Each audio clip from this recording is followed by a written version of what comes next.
barakaatu. Waxaan sameynayaa maanta meeshaan ku hayaa ukunta shaarkeeda cad meesheeda cad oo biyaha hadda waan garaacay xun baan ka dhigay.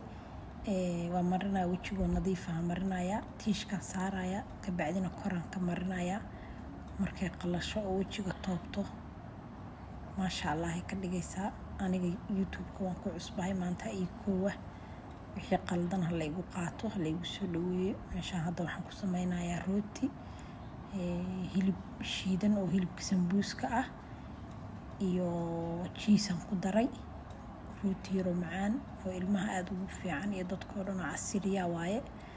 Marka soo dhaweeyo wixii qaldan la igu qaato si bood aan ka rabaa gabdhaha Soomaaliyeed iyo dhammaan inta social media ku jirta. Qofba maalin jarjarta soo karaa marka jarjarta la igu soo dhaweeyo hadda rootiga waa noo diyaar saliidan kor